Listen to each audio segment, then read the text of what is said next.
In today's video, we're going to be taking a look at the latest release from Mattel. This is the Masters of the Universe Origins line, and we're going to compare it to the older original figures and see how they stack up and see if you should invest your hard-earned money in this. Coming up.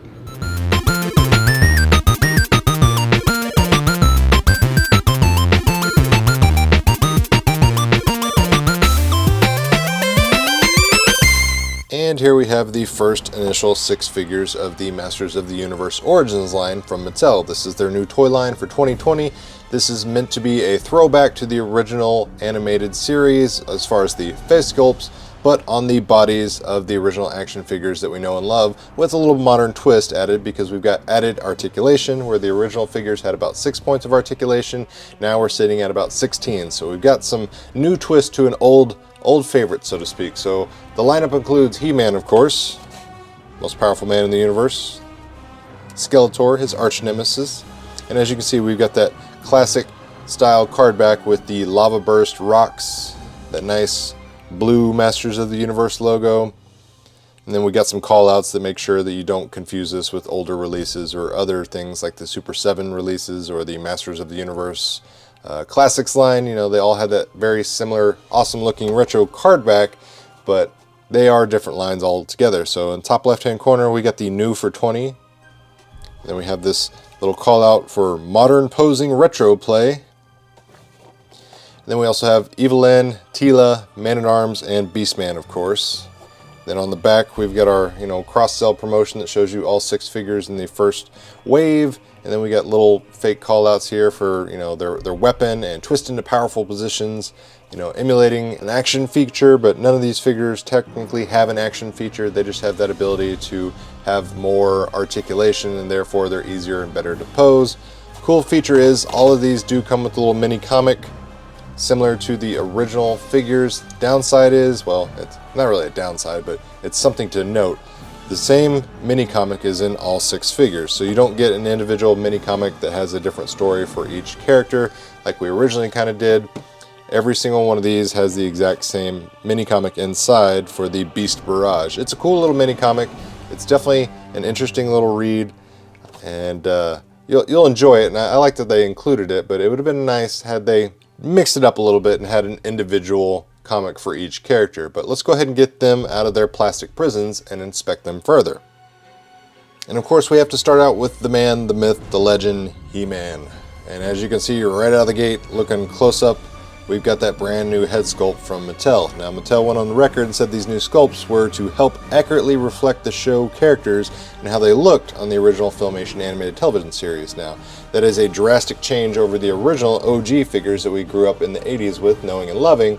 But again, these figures are not exactly meant to be direct reissues of the older ones. They're supposed to be a crossbreed of new technology with the old style figures, so you get a little bit of both worlds inside this. But we got all sorts of new articulation. As far as his head, it is on a ball. That's as far as he looks up. As far as he looks down, you can go full Exorcist, twist him around. This new head sculpt, the biggest call out to me, the difference besides the face, is the hair color. I mean, we got a very vibrant blonde hair color. Got his power harness, looking nice and fit. It can pop off there, similar to how it always did. You just remove that tab and slide it off. Shoulders, we can now bend his shoulders out, which is nice. Rotate them around. We got that very deep cut for the hinge there. The bicep, we do have a hinge as well. Single motion. We get the wrist bracers. The wrist bracers are actually nicely painted to match the belt, which is a big difference from the original ones where they were that flesh color. The hands themselves, so we get complete 360 swivel as well as a hinge for back and forth. Hips, spin completely around. Legs, you can move it forward. It's about as far forward as you're going to get and as far back as you're going to get. They are not on rubber bands, they are on hinges as well. No ab crunch. You'll have to bend his legs forward because there is no ab crunch here. We do get a knee bend, so that is as far as the knee goes back. We also have boot cut, so you can swivel 360 around the shin area, and you'll notice again a little change from the original. We have yellow painted boot cuffs where the original one was not. Then we have ankle rockers and pivot. Spin the foot all the way around, up and down. So great looking articulation, great looking figure. Like I said, not an exact reissue of the original, but it is a modern twist. The accessories, we get his shield. Now this shield does look a little bit different from the original one, mainly due to the middle piece has a less prominent protruding area. But goes in his hand, clasps on the arm. It only goes onto his left arm, so you'll put the shield in there like you normally would. It doesn't really grasp very well. See those fingers barely getting on there, but it does the job. I mean, it stays on there, which is all you really want to. And then we have the battle axe, of course. Same paint color scheme and finish as the shield. Fits nicely into the back of the harness. Then, of course, we have his half of the power sword. That's right, I said half because this is one part of it. Skeletor will have the other part, and then you can clip them together, which is an awesome little feature, and put them together. And you'll notice that this has a different metallic silver finish than his other weapons. So side-by-side comparison there.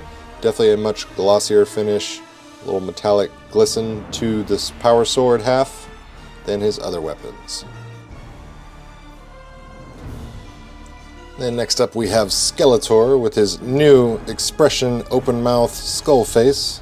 Still has a lot of the original details. We got the green, the yellow face with the red eyes, teeth indentations, and the paint job. I think they did a pretty good job with the paint. Not seeing anything really out of the lines or out of the box. He's got his nice rubber armor harness. Again, you can take this off just unclasping the straps and undoing the bands. Then we also have, of course, the monster feet again, and we have the same points of articulation that as He-Man. Shoulders moving out, hips rotate, forward, backwards, outwards. Do a little Night at the Rockettes. Single knee bend, boot cut as well, 360. Again, ankle pivot and rocker. Great looking figure. Like I said, nice modern advancements on a classic looking figure. This is probably going to be one of those things people either love or hate, especially with the new head sculpt and the open mouth. And I honestly kind of like it. It just always reminds me of that, classic Skeletor evil laugh. His accessories, of course, we get the Havoc staff. Great looking details here. And then his half of the power sword. And yes, this does join up together with He-Man's. Again, we got the open peg here, peg holes here. Just clip it on together with He-Man's part of it, and then boom, you've got the ultimate power sword. One key detail I've noticed about Skeletor in particular is his head movement is actually much greater than He-Man. So He-Man, that's as tall and as high as he looks up. Skeletor, put them side by side. Skeletor has a much bigger range of motion with his head. I think a lot of that has to do with He-Man's haircut, not allowing him to lift his chin as high, but Skeletor clearly can lift his head and look much higher into the horizon. And next up we have the heroic warrior goddess herself, the captain of the royal guard, Tila. And since this is a female figure, obviously her joints are going to be easier to move around, and she's going to have just a slight bit more of mobility than the rest of the figures, just because she doesn't have that massive male sculpt and build that the rest of the figures typically carry. But same points of articulation, shoulders bend outwards, bends at the elbows, you can bend her arms back almost like a butterfly joint, decently. There, hands rotate all the way around, swivel, hip twist all the way around again, legs go forward that much, backwards that much. Again, no rubber bands on these. Single knee bend, boot cut, so you can swivel her shin all the way around. And again, same ankle pivot and rocker as the other figures. Now, her headdress, or her armor, is definitely pretty cool looking. I like the details on the snake. Nice little cobra scales. Very easy to take this off. Pop that off. Slides off. And you can see her with her nice little tiara. One big drastic change from the original figure is just the designs on her costume itself. They made the flourishes of her costume stand out a little more, and they're also a little bolder and bigger than the original figure. One thing to note is her bracers and her, her bicep gauntlets there. These are not really a shiny metallic at all. It's a very dull brownish color, so we don't get that nice gold finish that we would originally get with her figure. Accessories, again, besides her awesome headdress armor, you get a magical snake staff to hold in her hand, and then she also gets her little shield. Big pointed nub on the shield there, so it's very prominent, very protruding.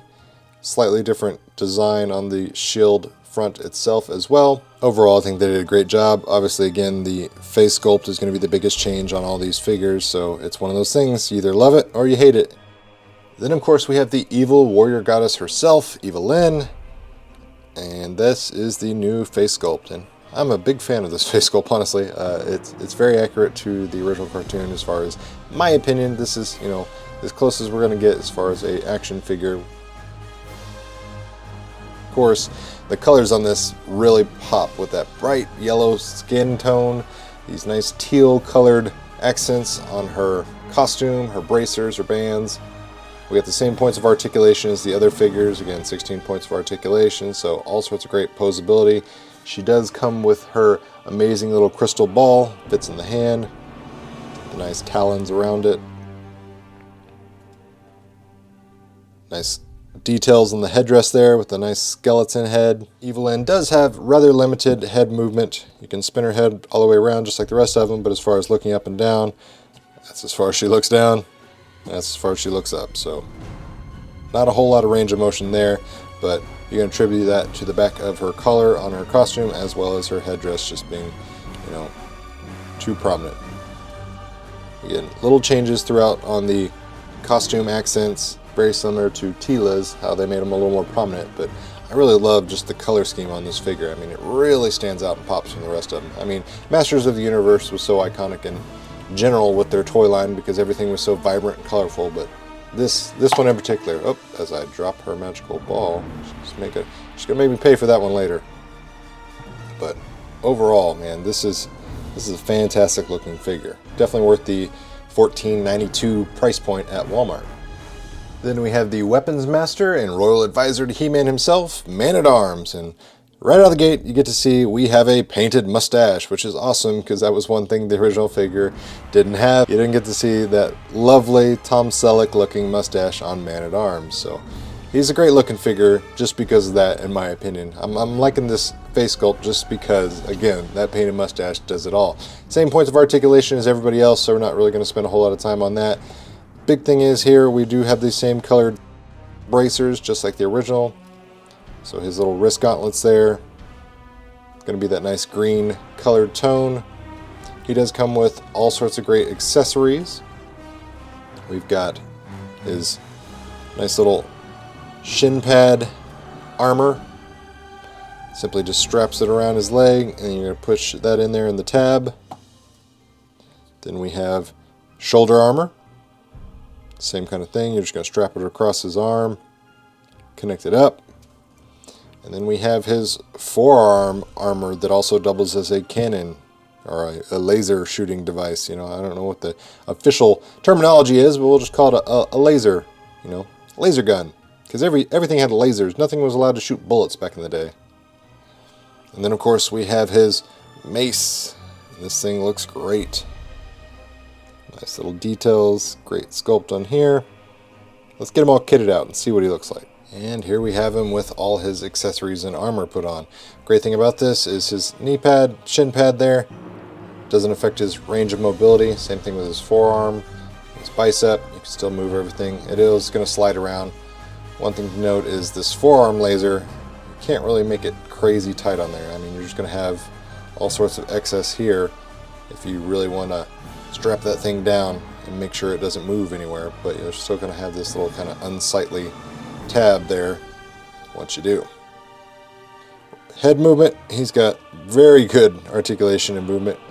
Tuck his head all the way down, hide that mustache. That's as high as he looks up. Left, right, very easy to do. Very easy to spin him around. And last but certainly not least, we have the savage henchman himself, Beastman. And right out of the gate, you see that new head sculpt. He's got the snarling teeth, but his mouth is closed. The original figure had an open expression. So again, subtle changes that they made to make this line stand out. But I like it. Still looks the part. You're going to show this to anybody that knows Masters of the Universe, and they're going to say, yeah, of course, that's Beastman. But he's got his nice little chest armor there. Still got the spikes and the fur collar. Very easy to remove this, just like all the other figures. You can remove the armor and interchange it if you wish.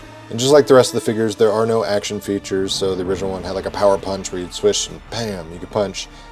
You can pretend to do that, but it's not going to do it on its own because again, we just have a complete hip swivel, rotation all the way around. So if you want to do a power punch, you're going to physically have to move your figure. But head rotation, it's pretty good. You can spin it all the way around even with that collar on there. As far as range of motion, that's as far as he looks down. That's as far as he looks up. Left, right. Colors though, man, this colors, you thought Evalynn pops. This orange is this is almost like a safety orange. It's great. This is definitely going to call your attention on that toy aisle as soon as you see it. Accessories, of course, Beastman. Gotta have his whip. It's rather lengthy too. I mean, it's good length on the whip, and of course he's got his shoulder pads. So let's go throw those on there. And there he is with that whip and his shoulder or bicep armor, however you want to call it. It really kind of covers a little bit of both, but there he is. One thing I wasn't a big fan, this whip doesn't fit in the hand very well. I mean, it just barely hangs in there. He's got just a slight little grip on this. Like it feels like it'll just, yeah, very easily pop out of the hand. So I wish that had a little better fitment, but overall, he's a great looking figure, just like the rest of the line, and I think it's definitely worth the price of admission with that $14.92, $14.99 price point. Walmart always does some weird pricing, but these are all great figures. I think these are definitely must-haves, especially if you got a child, you're trying to introduce them to Masters of the Universe, and maybe you don't want them to play with your original figures, you know, and run the risk of damaging those further. These would be an awesome, awesome introductory into the Masters of the Universe toy line for your kids, because they look just like the toys you know and love and you grew up with, but they've got that new modern articulation, so you can pose them and do all sorts of great things when you're playing with these action figures. And that does it for today's video. If you're interested in picking up any of these products, I'll put product links down in the video description box below, as well as BrickSeek information so you can track them down at your local Walmarts, because again, these are exclusive to the Walmart stores. Now, I'm anxiously awaiting a second wave of these figures, because quite honestly, I really like this first wave, and I gotta have them all. It's like Pokemon, you gotta collect them all. You gotta have the entire Masters of the Universe lineup. But if you enjoyed this content, make sure you hit that like button, share this video with your friends if you found the information helpful, and as always, thanks for watching, guys. It really means a lot.